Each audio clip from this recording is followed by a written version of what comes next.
bien dicen que para un alivio siempre hay un remedio. Paso a paso, los grandes remedios dan un gran resultado. Adéntrate a esta plática con la doctora Denise Peña y bienvenido seas a Grandes Remedios. Bienvenidos a otro episodio de Grandes Remedios, un podcast sobre salud. Yo soy la doctora Denise Peña, médico internista, y hoy tenemos la fortuna de tener aquí a la doctora Gaby Ortiz. Ella es anatomopatóloga y citopatóloga con experiencia de más de 25 años, casi 30 años ya. Pues bienvenida, muchas gracias. Gracias, muchas gracias. Vamos a hablar un poquito de la especialidad, de qué se trata la especialidad, y empezando en eso, quisiera saber cuál ha sido un caso así sorprendente o un caso que se haya podido resolver gracias a la patología. Bueno, gracias por la invitación. Y bueno, los patólogos siempre hemos dicho a los patólogos que somos la mano que guía, somos quienes guiamos la mano que cura. Si bien nosotros no curamos directamente al paciente, guiamos a quienes tienen la facultad para curar, que son los internistas, los cirujanos, todos quienes ponen en nuestras manos los tejidos, las muestras que vamos a analizar para el diagnóstico. Uh-huh. Los patólogos, los anatomopatólogos, somos quienes resolvemos en el ramo del diagnóstico. Nosotros damos con la causa de la enfermedad, clasificamos los tumores, los clasificamos en benignos o malignos, y después en unas subdivisiones más precisas, sí. Con muchos estudios adicionales auxiliares con que contamos, pero nuestro campo es básicamente el diagnóstico. Uh-huh. Y entonces algo así como, bueno, yo sé que eso sería como lo que generalmente hacen. Hablando ya de enfermedades, ¿cuál es la más habitual? O sea, ¿cuál es la que casi siempre les llegan y casi siempre es el diagnóstico? O sea, como que el diagnóstico de todos los días, ¿cuál es? Bueno, voy a hablar sobre todo en nuestro medio. Uh-huh. Aquí en Piedras Negras, que es donde yo trabajo, lo que más vemos, yo creo que todos los días, y es algo que es constante, es la colecistitis crónica. La inflamación crónica de la vesícula biliar. Sí, no es sorprendente porque, pues, además de que hay una predisposición genética por nuestra raza, los hispanos, los latinoamericanos, sobre todo mexicanos, tenemos esa predisposición para el manejo con nuestra dieta rica en lípidos y el manejo que sí, es de las hábitos. Cosas que más me ha sorprendido también de estar acá. En Ciudad de México, donde estoy, allá había, o sea, también claro que había estos casos, pero acá bien jóvenes, o sea, de personas bien jóvenes, que a veces es lo que me sorprende más. Sí, o sea, así es. No sé, a veces tienen 18.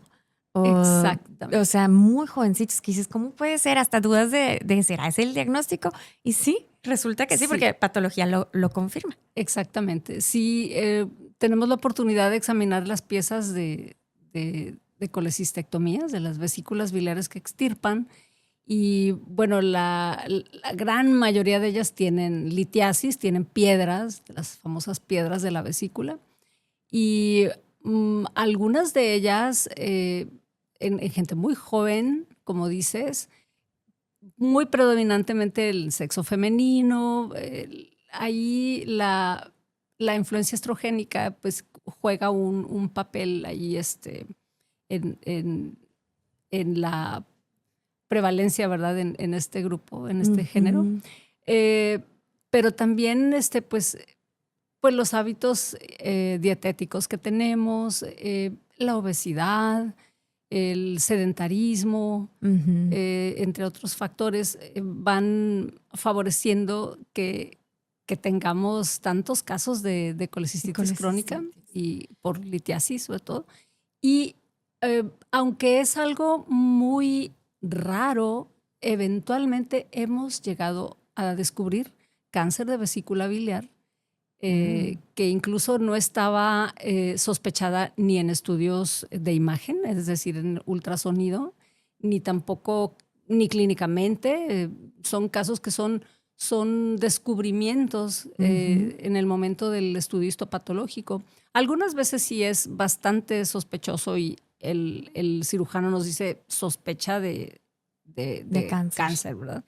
Pero otras veces no es así. Hemos descubierto entre el año pasado y vimos 2 casos, uno muy temprano, por fortuna, y otro que ya estaba un poquito más avanzado, pero que esto es importante, quiero yo ser muy, muy enfática en esto. Se acostumbra en algunos centros hospitalarios no estudiar las vesículas biliares, desecharlas, las tiran. No se tiran de manera indiscriminada, las ven y, no, no, es una vesícula con una colecicitis, pues como que visualmente no llama la atención. Y al simple ojo humano la descartan. Incluso hay estudios así descritos en los que puede uno hacer como un tamiz, ¿verdad? A ver qué pacientes sí se pueden mandar a estudiar a patología en que está indicado. Pero lo correcto es que se estudien todas. Va a haber una infinidad de casos en que los resultados son los esperados, pero sí nos hemos llevado algunas sorpresas. Sí, justamente esa era otra de mis dudas de cuál es la importancia de mandar todos los tejidos a patología. Por ejemplo, ahí pues ya me contestó. Yo sé que también tiene que ver pues el pronóstico, o sea, a veces ya cambia todo, claro, o sea, cambia el tratamiento. Una vigilancia. Así es, cambia mucho. Entonces, y pues no nada más en este tejido, sino en todos. Así es, sí. También, por ejemplo, en las colonoscopías que sacan, por ejemplo, a veces pólipos que se ven bien y en la misma colonoscopía de rutina quitan el pólipo y lo mandan a patología. ¿Ahí también ha habido sorpresas, por ejemplo? Sí. Bueno, la correlación entre lo que ve el endoscopista, el gastroenterólogo, y lo que finalmente vamos a ver nosotros es bastante alta. Tenemos buena correlación. Okay. Sobre todo ellos usan filtros cuando ven los pólipos y ellos los califican, tienen sus escalas. Escalas para valorarlos. Y hay bastante afinidad entre nuestros hallazgos. Sin embargo, un buen número de ellos que tienen un aspecto pues aparentemente benigno o que son de aspecto inflamatorio, a veces tienen un foco de displasia, o sea, de precáncer, por llamarlo así. Empezado. Sí, o que realmente son mixtos, una parte es inflamatoria o hiperplásica y otra área ya es un precáncer. O son francamente pólipos de los que llamamos nosotros adenomatosos, que son pues que ya tienen cambios displásicos y que se pueden convertir, tienen un riesgo de convertirse en cáncer de colon rectal. Por eso es bien importante que se examinen todos. Nunca sabemos lo que vamos a encontrar. Es como la caja de chocolates de Forrest Gump. Sí. Sí. O sea, a lo largo de los 25 años que lleva ejerciendo, ¿ha habido algún caso que la marcara? O sea, algún caso. Bueno, sí, muchos, pero en particular yo recuerdo uno porque ese fue muy sorprendente para todos, para la paciente, para su gine, para nosotros. Un caso de hace unos 6, 7 años de una mujer de edad mediana, postmenopáusica, a la que le hicieron una histerectomía por miomas. Y esta paciente tenía ahí el antecedente de que le habían hecho una extirpación de uno de los ovarios 10 años antes, pero ese ovario no se examinó aparentemente.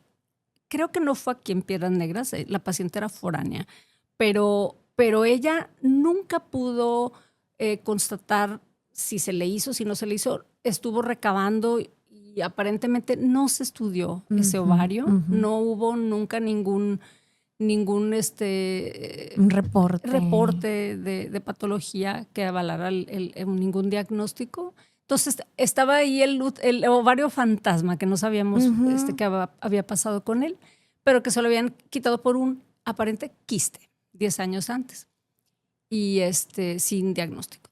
Entonces esta paciente se le hace la histerectomía, yo examino el útero, el otro ovario no tenía mayores Cambios. pues nada significativo desde el punto de vista de patólogo.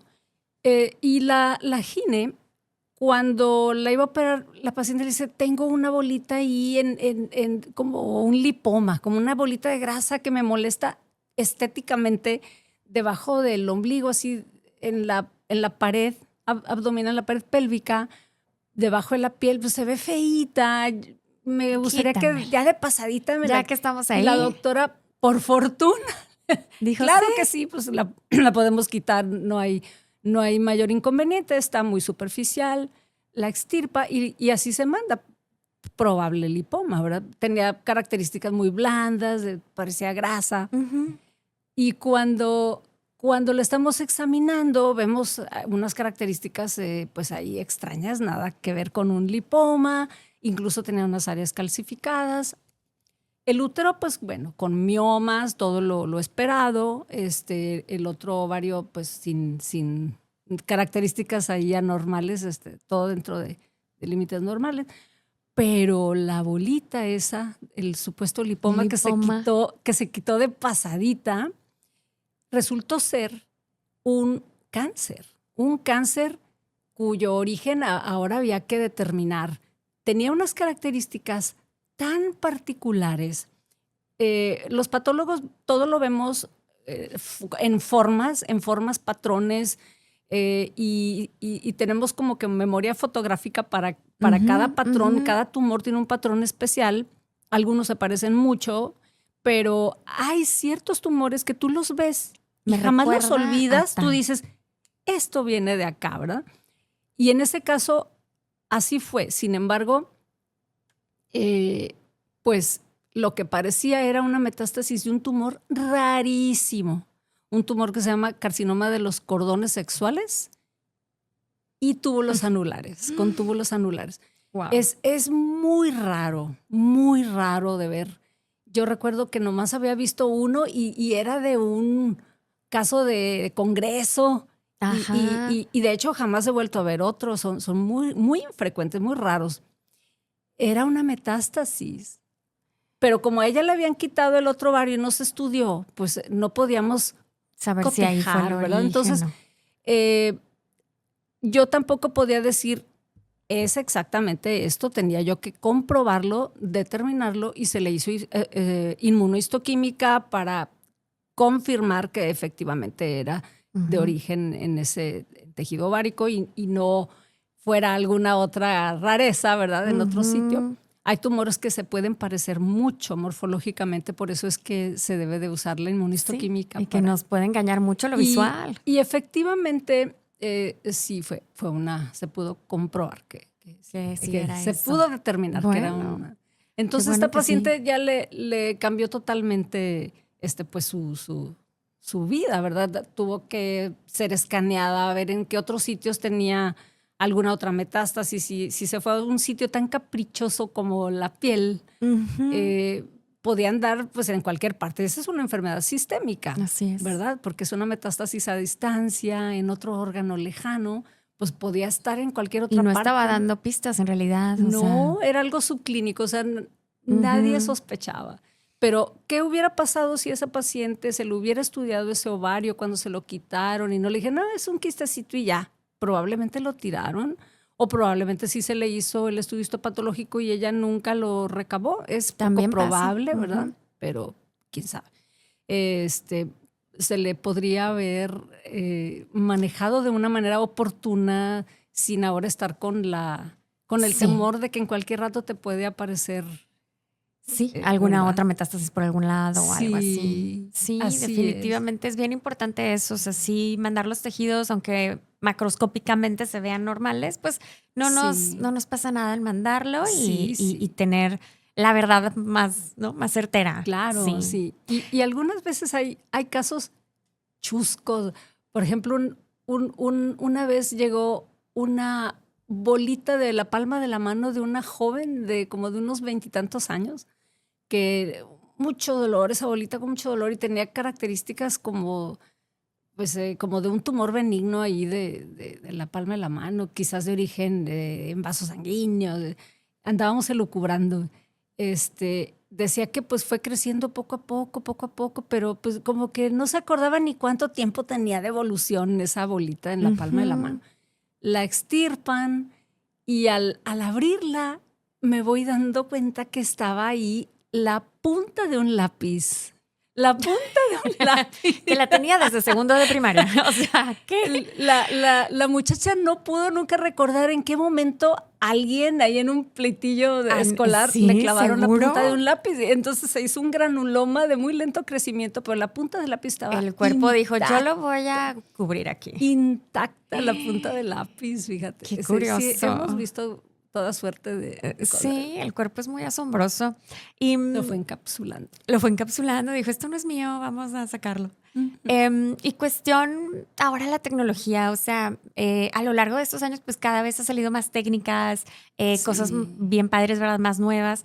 Y ahora con lo de la inteligencia artificial, le he preguntado hacia varias especialidades de que cómo sienten que va a impactar esto. Y todos tienen así como que su teoría. ¿Usted qué opina de la inteligencia artificial a 10 años, por ejemplo? ¿Cómo va a impactar a la patología? Aplicada a la patología. Bueno, de hecho, te puedo decir que en la patología, yo creo que es por ser un área más ligada a la ciencia médica, más que a la clínica, ha estado siendo impactada desde hace ya un buen. Yo creo que de unos 20 años para acá, yo siento que hice una residencia diferente de la que están haciendo ahora los jóvenes, de los residentes actuales.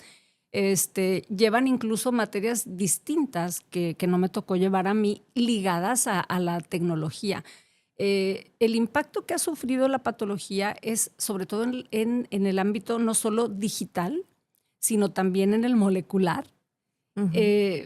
La patología molecular nos ha ayudado a resolver enormemente, sobre todo en el campo de la oncopatología, de los tumores, considerablemente. Ha aumentado de manera exponencial las fuentes de información y de los recursos con que contamos de diagnóstico. Sin embargo, yo creo que todo es para bien, pero lo ha hecho muy complejo. Los patólogos tenemos ahora, yo creo que como unas 100 veces más información que manejar, porque ya no es solamente lo morfológico, el estudio al microscopio, sino que además lo molecular, los estudios auxiliares de diagnóstico, estudios tan sofisticados que se hacen en grandes centros, en los laboratorios pequeños como los nuestros en estas ciudades pequeñas en donde estamos, no contamos directamente, los tenemos que enviar a esos centros, pero la patología está modificándose mucho porque se está practicando bastante el escaneo de las imágenes. Va a llegar, estos son los cambios que vamos a ver quizás a mí no me toque verlo, pero ya lo estoy viendo que se está haciendo ya de manera al menos experimental y en algunos centros. Ya no vamos a usar tanto el microscopio en un futuro, sino que el patólogo va a ser como un gestor entre imágenes digitalizadas por la inteligencia artificial. La inteligencia artificial va a tamizar,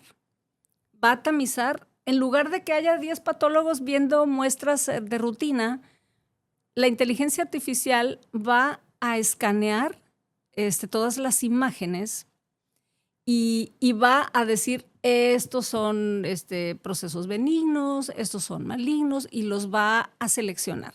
Entonces sí va a aliviar, va a ser un alivio en la carga de trabajo, sobre todo en los grandes centros va a ser una cosa fabulosa, sí. pero también va a generar que el patólogo se entrene pues él es el que va a mandar, no va a mandar una máquina, ¿verdad? Entonces va a tener que gestionar ese vínculo entre todo lo digital y la parte que le toca al patólogo, que va a ser tomar la decisión final de sí, porque la responsabilidad del patólogo no es menos, o sea, exacto, es la misma responsabilidad, solo sí, que ahora está usando otras herramientas. Sí, existen de hecho, eso ya se hace.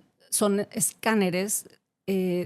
Tú los metes la laminilla del tejido procesado, los portaobjetos, se introducen en digamos, un lector óptico, un escáner, y ese no lo llevas tú a ver al microscopio, sino a un monitor. Entonces, actualmente, de hecho, yo eso quiero hacer porque me facilitaría mucho visualmente, es más cómodo que trabajar con el microscopio. Ves en el monitor, tú con esa, son, no sé cómo decirlo, apps o sí. Estos programas, tú vas, como lo haces en el microscopio, campo por campo, lo vas analizando en el monitor e incluso puedes trabajar a distancia. Va a ser una telepatología, ¿verdad? Entonces, ¿también? tú, para las consultas es algo fabuloso porque tú capturas todas las imágenes, incluso puedes hacer un recorrido de toda la laminilla, todo el portaobjetos, y otro patólogo con enlace pues, online te puede corroborar. Está viendo él en su propio monitor toda tu laminilla como si la estuvieras viendo ahí presencialmente, con todo. ¿Le quieres dar zoom? ¿Le das aumento?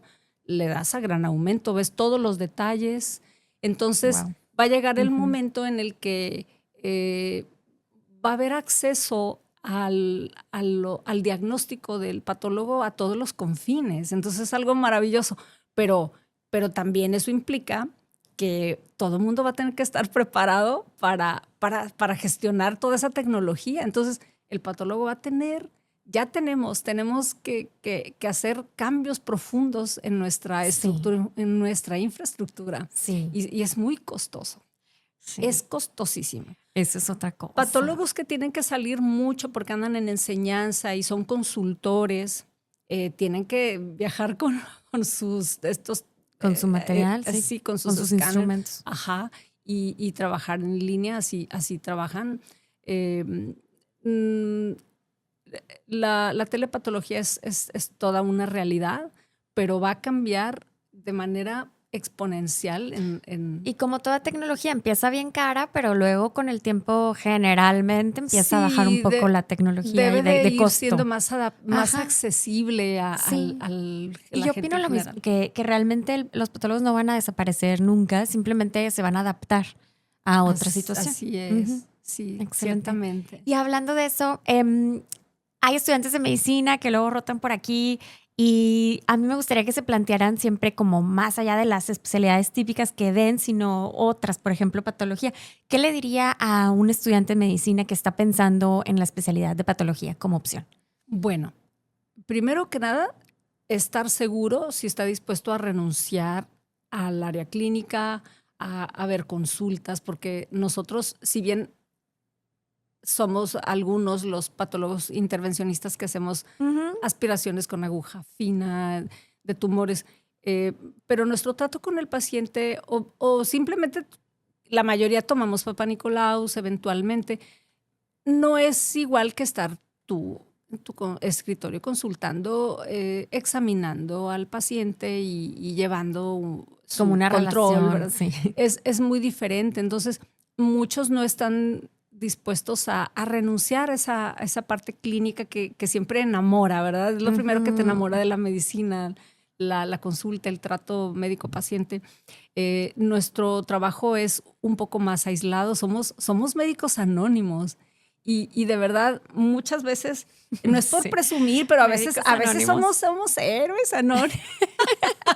Yo también me tengo que echar mis flores. Muchas veces nosotros ayudamos bastante a resolver casos, claro. pero el paciente nunca se entera. No.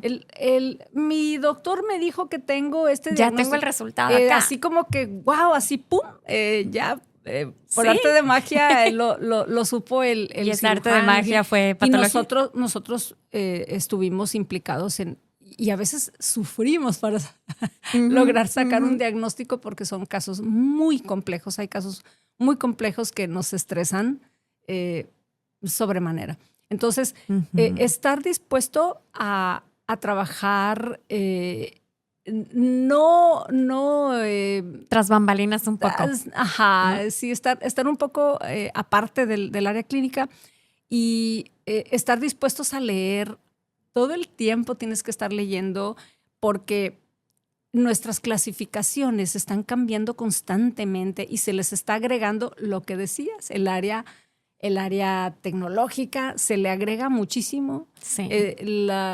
Antes las clasificaciones eran tan simples, tan prácticas y sencillas y ahora son complejísimas y aparte se le agrega diagnósticos moleculares, diagnósticos de patología de biología molecular, de inmunistoquímica, de FISH, de hibridaciones in situ, de inmunofluorescencia, en fin, una serie de cosas que son tan complejas que a veces es difícil explicarles al mismo médico tratante y mucho más a los pacientes.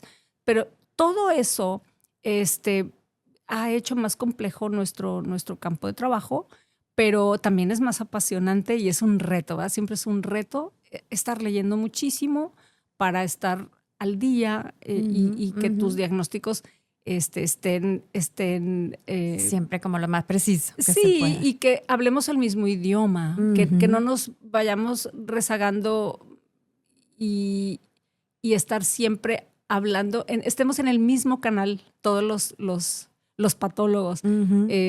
Es una especialidad que exige mucha lectura, mucho trabajo un poco aislado quizás, pero siempre está ligado a la clínica. Nosotros siempre rogamos al cirujano, al tener ginecólogo, comunicación, que nos aporten la mayor información clínica posible, porque nosotros somos una especialidad de enlace. Somos el enlace con la clínica y no podemos trabajar de manera aislada. La patología da muchas satisfacciones, como que te puedes desplazar, disponer de tu tiempo de una manera más plástica que un médico que está en su consultorio y que tiene un horario muy estricto y muy con poca flexibilidad. Sí tienes ciertas ventajas ahí con el horario, sobre todo las mujeres. Se nos facilita mucho para organizarnos. A quienes les gusta mucho el área de investigación es un área idónea, ¿verdad? Sobre todo si se quedan en grandes centros hospitalarios. Tiene muchas subespecialidades la pato. Exacto, muchas áreas a donde te puedes ir. Áreas inmensas de exploración. Sí. Es una especialidad poco conocida por los pacientes. En general casi no saben mucho de nosotros, pero realmente es una especialidad muy apasionante, muy diversa, que jamás te va a aburrir, pero sí son esas dos cosas. O sea, te olvidas de la consulta, pero y el compromiso de leer siempre. Sí. De estar. Que eso es en casi todos los de la medicina, creo yo, pero a lo mejor hay un poco más incluso. Pues muchísimas gracias, disfruté mucho la conversación. Gracias. Muchas gracias por el tiempo y pues muchas gracias por escuchar, muchas gracias por compartir. Gracias. Y recuerda, tú eres tu gran remedio. Acompaña a la doctora Denise Peña en el próximo episodio y seguir entendiendo y aprendiendo los grandes remedios.